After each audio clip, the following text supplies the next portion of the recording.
Hi, Marianne Marzano here with Marianne Talks, where I like to inspire and encourage people to live out their dreams, and also to encourage you to acknowledge that you have dreams, because dreams are the mojo to the soul, and if we don't have our mojo, it can get pretty dark. I know.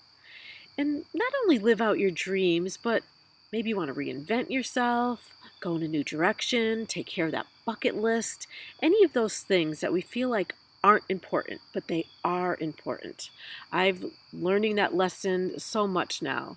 So, like I said, I'm here to encourage and inspire, and doing these videos is part of it because it's something I've wanted to do forever. But oh, I didn't look like what I looked like. I didn't have a big professional team behind me. And anyway, look what I do have behind me. It's pretty cool. So I decided three things happened that made me say, you know what, just go for it.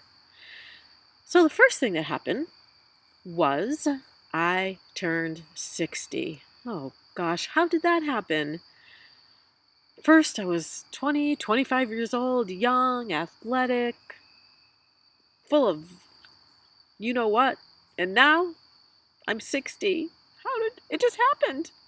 But that's okay. I love being 60. I love everything that life has taught me. I love the confidence that I have now that I might not have had back then. And I don't want to be 70 or 80 and suddenly say, oh man, I wish I did all that stuff. So I have a big bucket list, this being one of those things. So turning 60 was the first thing that happened to prompt me to do this. The second thing was that I realized my whole life I got insight, um, just insight into situations and understanding that maybe not everybody had. And not that I was together, but I would get this insight and I would write it down. And then the books ended up on my bookshelf. Well, then I started giving talks, and the woman would come up to me and start sharing issues or problems, and I had the answers in my journals. So I said, hey, why not take those down, repurpose them, and start sharing some of that insight or some of the problems I've had, some of the struggles I've had, how I've overcome it, or how I still have those problems. And so that was the second thing, realizing I had something to share, a gift that was given to me, and it was given to me to share. And then the third thing that happened, big, life changing event, I went for a walk. So one day I went for a walk and I was down by this river and it was beautiful. The water was just rippling over the rocks and the sun was dancing over the water, making it look like diamond covered. And the birds were singing and the trees were swaying. It was just perfect. But I was having trouble enjoying it because I said, I just know I've worked in homeless shelters, soup kitchens, I've gone to third world countries, and I know people who are struggling with sickness. And I said, God, I just really started praying about it from this really deep place. I said, God, you've given me so much, and there's so many people who've not gotten so much. How can I enjoy my blessings when I know that there are many, many, many people in the world who will never have this moment?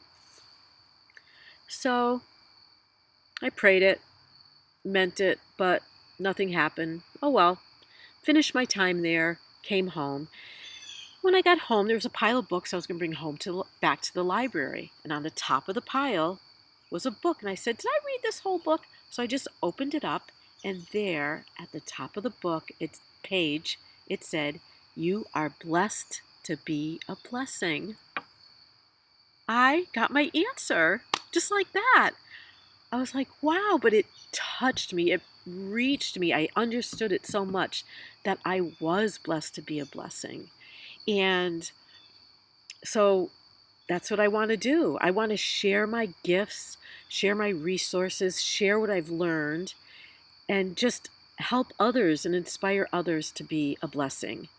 And trust me, You might be in a hard place in your life right now and maybe don't feel blessed compared to other people.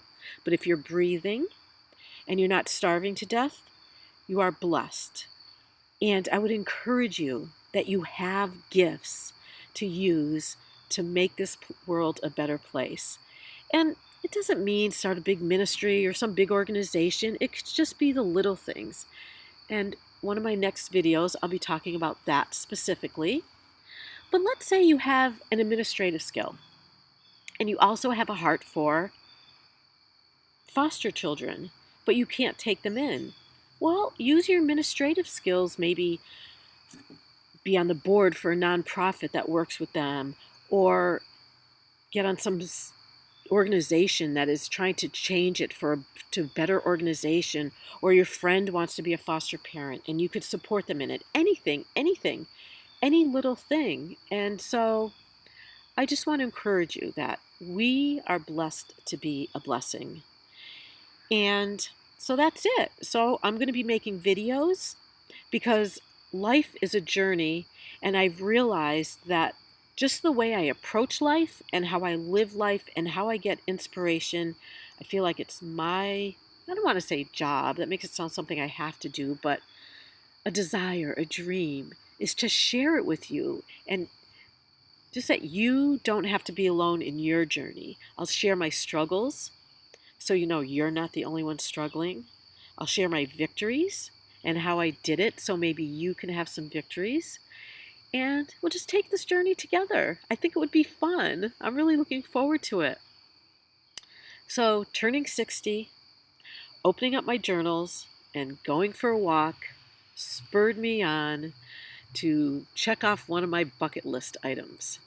So, what's it going to take you to check off one of your bucket list items? Share if you want to, and I look forward to hearing from you next time. Bye.